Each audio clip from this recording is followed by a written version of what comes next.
Chers amis, la page d'évangile que nous venons de lire est une de ces pages d'évangile qui nous sont les plus familières dans les Saintes Écritures. Elle est communément appelée la page des disciples d'Emmaüs, appellation liée au nom du village où se rendaient deux disciples le dimanche soir après la résurrection de Jésus. Alors, nous allons essayer de parcourir ce texte qui est très riche, en résumant bien sûr.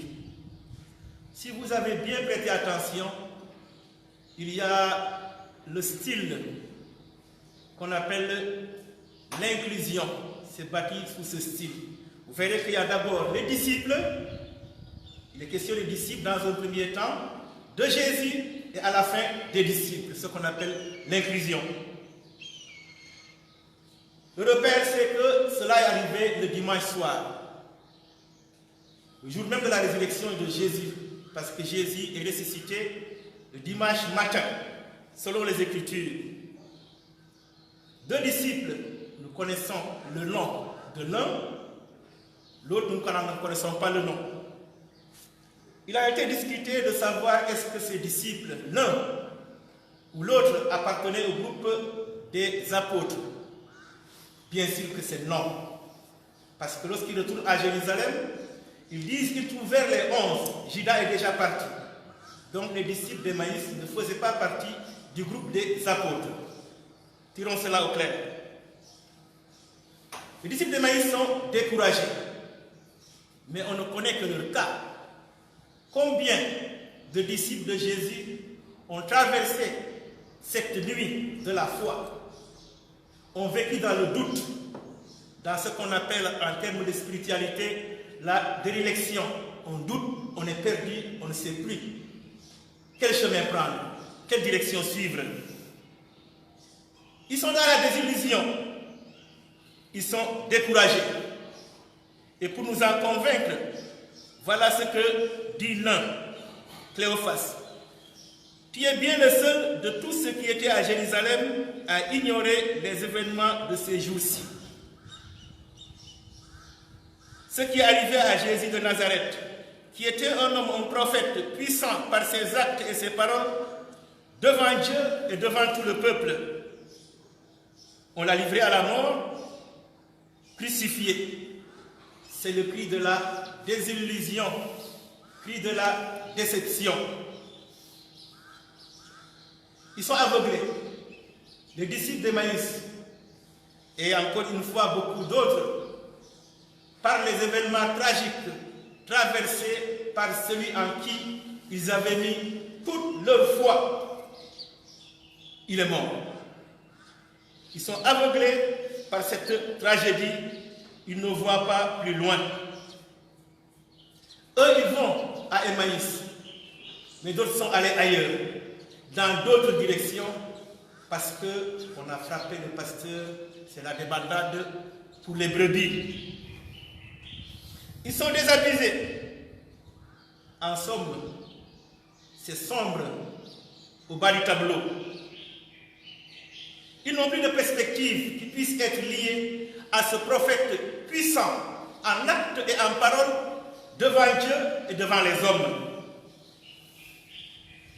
Et je vous parlais de la figure de l'inclusion. Maintenant, laissons venir Jésus. Pendant qu'ils se mettent en route vers Emmaüs, ils ont dit quitter Jérusalem le matin ou en fin de matinée. Parce qu'ils disent bien que des femmes nous ont dit qu'elles ont été au tombeau. Et les femmes ont été le dimanche. Jésus intervient, le ressuscité les rattrape sur la route. Alors suivons ce grand pédagogue qui est Jésus. Il leur fait une bonne catéchèse avant de leur ouvrir les yeux à la fraction du pain. Jésus commence d'abord par un reproche. Il leur dit: vous n'avez donc pas compris, comme votre cœur est lent à croire tout ce qu'ont dit les prophètes. Ne fallait-il pas que le Messie souffrit tout cela pour entrer dans sa gloire? Catéchèse et rappel de qui il est, le Messie souffrant, qui devait passer par l'épreuve de la croix, de la passion, pour entrer dans sa gloire. L'accomplissement de la loi et des prophètes en Jésus, toujours dans sa catéchèse, il le rappelle. Dans l'évangile de Marc, le premier évangile dans l'ordre chronologique entre les 4 évangiles nous rappelle, cet évangile met dans la bouche de Jésus ces paroles. Les temps sont accomplis, convertissez-vous. L'accomplissement des temps liés à la personne de Jésus a 2 manifestations. Les miracles que l'évangéliste Jean appelle des signes. Pour Saint Jean, les miracles ce sont des signes. Mais pour Matthieu, Marc et Luc, les miracles constituent des manifestations de la puissance, dynamis en grec. Les miracles donc est l'accomplissement des prophéties. Comme votre cœur est là à croire tout ce qu'ont dit les prophètes. Sa catéchèse continue. Et les gens, ses disciples, commencent peut-être à s'alléger petit à petit. La fraction du pain surviendra. Et c'est là, comme nous l'avons chanté tout à l'heure, que s'ouvrirent leurs yeux. Ils le reconnurent à la fraction du pain, qui nous rappelle ce que nous allons faire tout à l'heure. Nous allons rompre le pain, le corps de Jésus. Et nos yeux s'ouvriront. On pourrait me dire, puisque en majeure partie aujourd'hui, les fidèles sont privés d'Eucharistie, est-ce que leurs yeux ne sont pas fermés, puisque c'est à la fraction du pain qu'on reconnaît Jésus? Eh bien non. Eh bien non. Jésus se laisse reconnaître partout où on le cherche. Ils reconnaissent Jésus à la fraction du pain, qui nous rappelle l'Eucharistie, disais-je tout à l'heure, l'Eucharistie qui est un sacrement.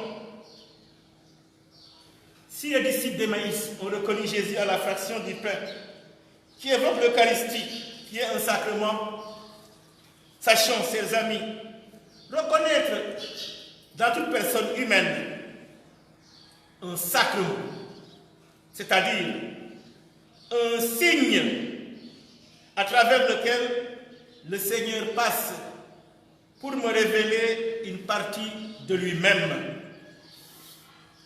Celui par qui il passe pour me sanctifier.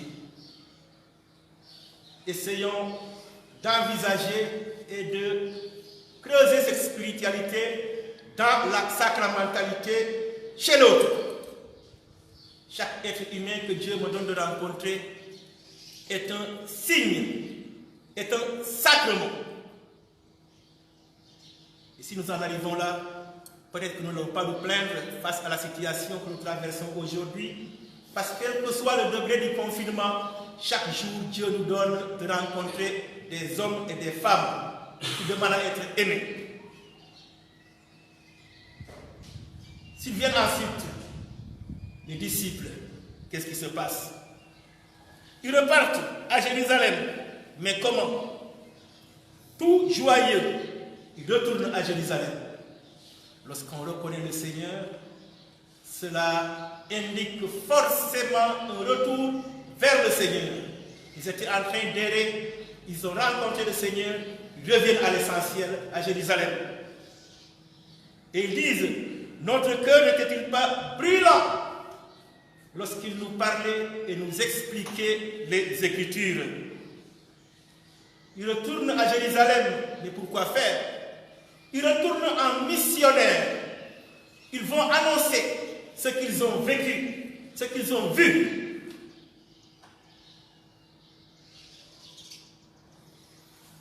Ils vont annoncer la vérité. Ils y trouvèrent les 11 apôtres et leurs compagnons qui leur dirent, c'est vrai. De Guebi. Lorsqu'on a rencontré le Seigneur, on vit dans la lumière, mais la lumière de la vérité, Saint Jean, dans son chapitre 8e, verset 32, nous dit, la vérité vous rendra libre. Ces disciples d'Emmaüs, on n'y peut plus rien, on ne peut plus les enchaîner. Ils sont devenus libres de cette liberté dans la vérité qu'ils ont découverte. C'est vrai, le Seigneur est ressuscité. Il s'agit là d'une profession de foi. Et tout à l'heure nous dirons, il est mort, il est ressuscité, le 3e jour, vous connaissez la suite. Alors comme les disciples d'Emmaüs, peut-être qu'aujourd'hui, pas mal de contemporains, de fidèles, sont désabusés. Ils ont mal. Nous avons mal. Mais restons ouverts. Jésus nous rattrape sur le chemin chaque jour.